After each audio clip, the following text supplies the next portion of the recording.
Assalamualaikum warahmatullahi wabarakatuh.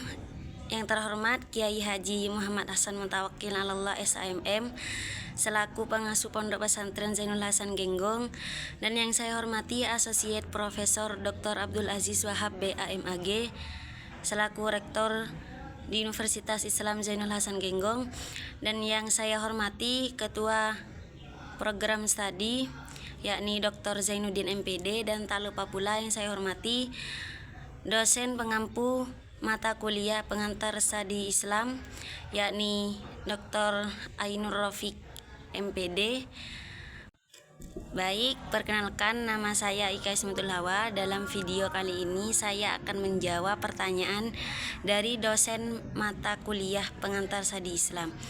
Untuk pertanyaan pertama adalah, mengapa peradaban Islam pernah jaya lalu mundur, dan analisis epistemologi dan sosial keagamaan. Baik, secara epistemologi, masa keemasan ditopang integrasi wahyu, akal dan pengalaman. Metode bayani, burhani, irfani hidup bersama. Ilmuwan muslim terbuka pada filsafat Yunani tanpa kehilangan identitas. Dan kemunduran epistemologi terjadi pembakuan metode, taklid mengalahkan ijtihad, dan dikotomi ilmu agama versus ilmu umum. Dan untuk sosial keagamaan, serangan Mongol, perang salib, dan fragmentasi politik melemahkan institusi ilmiah seperti Baitul Hikmah. Dari dalam muncul sikap anti-intelektual dan konflik mazhab yang menghabiskan energi. Dan untuk pertanyaan yang kedua,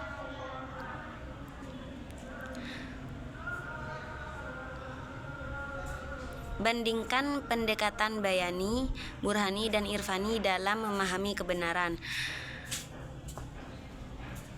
Dan menurut Anda, pendekatan mana yang paling relevan untuk menjawab tantangan era digital?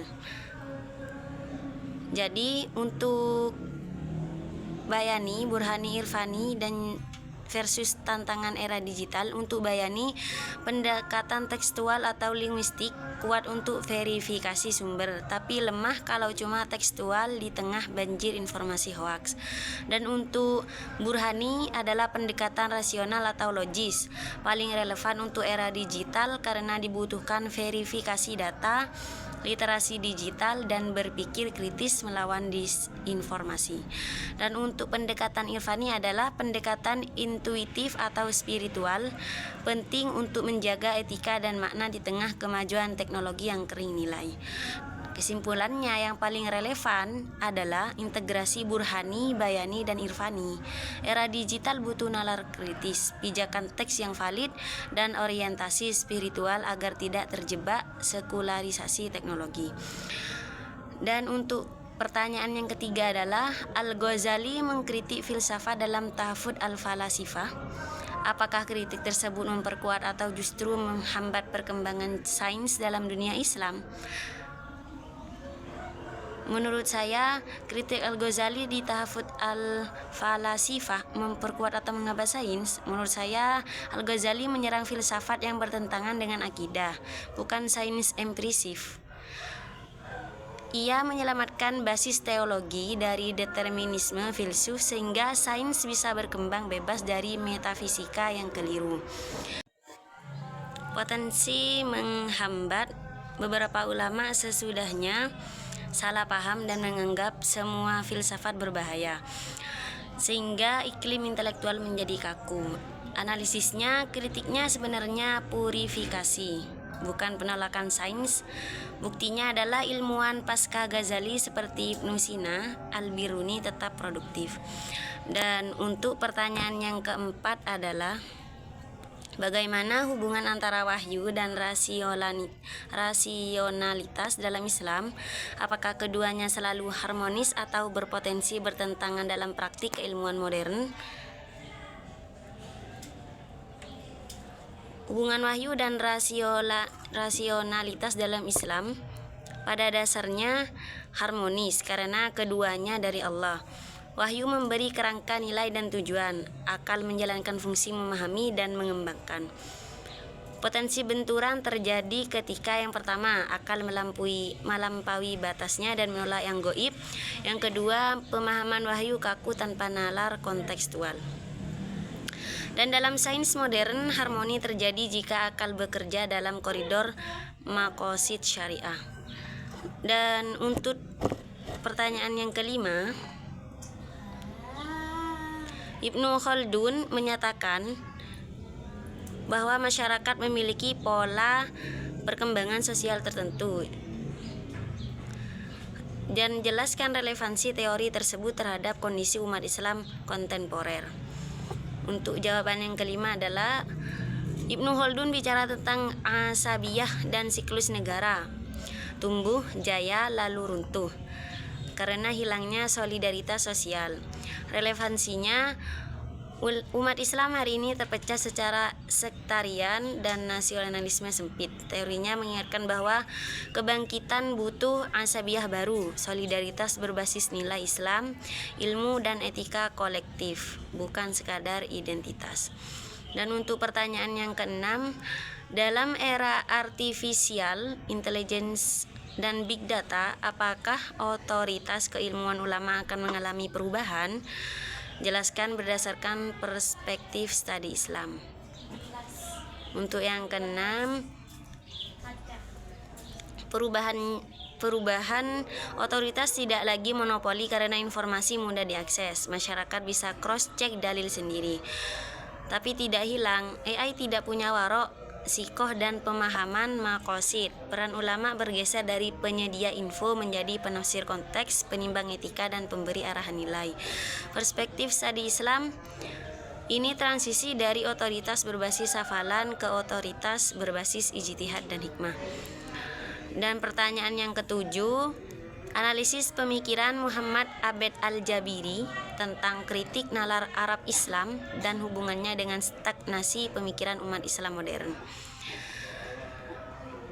Al-Jabiri mengkritik nalar Arab Islam yang terjebak pada bayani tanpa keseimbangan burhani dan irfani. Akibatnya pemikiran stagnan, terjebak taklid dan gagal merespon modernitas.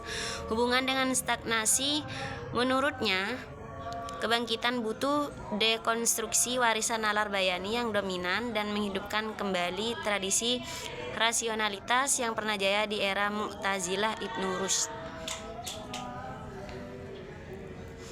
Dan pertanyaan yang ke-8, menurut Anda, apakah pendidikan Islam saat ini lebih dominan menggunakan pendekatan bayani daripada burhani dan irfani? Jelaskan dampaknya terhadap pola pikir peserta didik.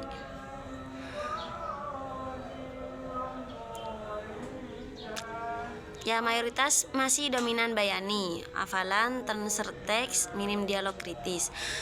Dampaknya jika menggunakan pendekatan bayani positif, dampak positifnya adalah siswa kuat hafalan dan adap teks.